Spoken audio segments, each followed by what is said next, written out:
afternoon to all of you. I am thankful to the Young Professional Forum for giving me this opportunity to present my free paper at this platform. The title of my research paper is Comparison of Packed Red Blood Cell Transfusions of Different Volumes Calculated by Weight versus Formula in Maintaining a Desired Hemoglobin Level in Thalassemic Patients. Beta thalassemia major patients, as we all know, are multi-transfused patients requiring lifelong care and efficacious treatment in the form of regular blood transfusions and iron chelation therapy in a multidisciplinary setting to increase their life expectancy. Protocols followed for transfusion therapy in transfusion-dependent thalassemia children differ not only between countries and regions, but also among various medical centers. Many guidelines have emerged in the past 2 decades, which are evolving and being updated from time to time to guide better transfusion practices in these patients. Still, there is an uncertainty to the ideal volume of blood to be transfused to these patients. In India, most centers, including ours, take patients' weight as the main criteria for calculating the volume of packed red blood cells to be transfused to these patients. Hence, we planned a study in transfusion-dependent thalassemics to evaluate the effect of volume of PRBC transfusions calculated using a formula based on hematocrit of the blood bag to be transfused, desired increase in the hemoglobin of the patient, weight of the patient, and comparing it to the effect of volume of PRBC transfusions given based on commonly used criteria of patient's weight only. We hypothesized that transfusion using the formula might reduce the total volume of blood to be transfused, donor exposure, and ultimately the iron overload in these multi-transfused patients. Our aim was to compare the effect of PRBC transfusions of different volumes in maintaining a pre-transfusion hemoglobin level in the range of 9 to 10.5 gram per deciliter, which is in line with the moderate transfusion regime in thalassemic patients. The study was conducted in Department of Transfusion Medicine and Department of Pediatrics of Government Medical College and Hospital, Chandigarh, after approval by Institutional Ethics Committee and after obtaining written informed consent from the patient's guardians. It was a randomized controlled single-center trial and the study population was thalassemia patients registered with thalassemia ward of our institute.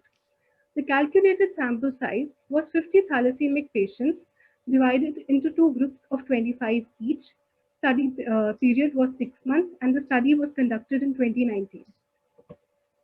Our inclusion criteria were thalassemic children receiving regular blood transfusions at our institute only and in the age group of 3 to 9 years. Our exclusion criteria was splenomegaly or signs of hyperstenism in the patient, presence of any autoantibody or unidentifiable alloantibody in the serum of the patient, a patient having fever, acute infection, or transfusion reaction during the study period, or a patient suffering from congestive cardiac failure. After assessing inclusion and exclusion criterion, patients were enrolled in the study and were randomized into two groups using a computer-generated random table number. Allocation concealment was done using sequentially numbered opaque sealed envelope, that is the SNOOS method. For patients falling in group 1, PRBC to be transfused to the patient, the volume of PRBC to be transfused was calculated based on patient's weight, that is 20 ml per kg. And for patients falling in group 2, we used the formula, which is that the desired hemoglobin, which was taken as 12 gram per deciliter, minus the actual hemoglobin of the patient on the day of the visit into the weight of the patient multiplied by 3 and divided by the hematocrit of the blood unit to be transfused. A patient falling in one of the two groups remained in that group and received transfusion based on the protocol of that group for 6 months. An autocontrol and antibody screen was done on pre-transfusion sample of all patients on every visit. Our primary outcome measures were reaching a post-transfusion hemoglobin of 12 to 14 gram per deciliter on the day of the visit and a pre-transfusion hemoglobin of 9 to 10.5 gram per deciliter in the subsequent visit. Our next outcome measure was volume of PRBC transfused over the period of 6 months and also number of donor exposures to the patient during the study period. A secondary outcome measure was comparing the iron overload in two groups by measuring the change in serum ferritin level during the study period. All patients received ABO RHB identical, extended RH and KEL antigen matched, compatible leuko-reduced PRBC, suspended in additive solution, which underwent regular quality checks. Hematocrit was done for all units given to patients in group 2, and it was a considerably constant factor in the range of 55 to 65%. Depending on the calculated blood requirement of the patient, we had to split the blood bag at times to provide the exact volume of blood calculated. We did not split the bag if the volume to be separated was less than 30 ml to avoid wastage. This is a concert diagram of our study. We randomized 60 children, and during the follow-up period, 10 patients were excluded, 5 from each group, either due to transfusion reaction, enlarged spleen, or the positive autocontrol. The demographics of the two groups in terms of sex distribution, mean age, and mean weight were comparable.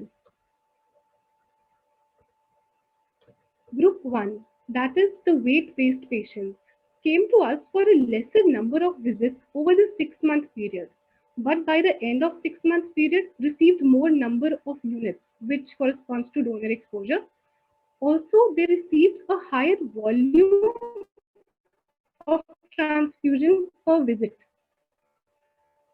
Whereas group 2 came to us for more number of visits, but by the end of study period received lesser number of PRBC units, that is 11 plus minus 3, and also received lesser volume of blood per visit. The interval between visits for the weight-based group was 27 plus minus 5 days, and for the formula-based group was 24 plus minus 3 days. The total volume transfused by the end of 6 months did not significantly differ between the two groups. As we can see graphically, group 2 received lesser volume of PRBC over 6 months, though not significantly so. Group 2 also received lesser donor exposures over 6 months, and this being a significant parameter. The pre-transfusion hemoglobin value, which is a more reliable indicator, was not significantly different in two groups. For group 1, it was 9 plus minus 0.4 gram per deciliter, and for group 2, it was 8.9 plus minus 0.4 gram per deciliter. The incremental hemoglobin and the post-transfusion hemoglobin was significantly higher for the weight-based group. Graphically, we can see the pre-transfusion hemoglobin in both groups did not differ significantly. 100% of the patients in our study were on oral iron chelators, and 48% of them had an increase in the iron chelation dose at some point during the study, and 28% were not compliant with the dose of iron chelation. We could not find any correlation between the volume of PRBC transfused and change in serum ferritin values in the two groups over our study period. Ours was the first of its kind randomized controlled trial to compare the effect of PRBC transfusions of different volumes calculated by weight versus formula in maintaining a pre-transfusion hemoglobin level in the range of 9 to 10.5 grams per deciliter in thalassaemic patients. The weight-based group maintained slightly better hemoglobin levels but also received more volume of PRBC, though not significantly so. The number of donor exposures, which correlates to the risk of TTI and alloimmunization in these patients, was significantly less in group 2. The limitations of our study are that it was a single-center trial with limited number of participants. We could not keep a fixed interval between visits for patients due to their school schedules and other requirements of patients and their parents. As PRBC units are not of uniform volume and we did not split the unit at times, these factors could have affected the donor exposure in two groups.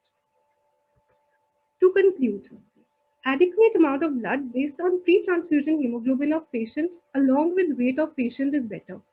Though it is important to have a standardized protocol for transfusion in transfusion-dependent thalassemia patients, a fixed volume depending only on one factor may not be the best target for transfusion therapy due to involvement of other factors and patient-to-patient differences.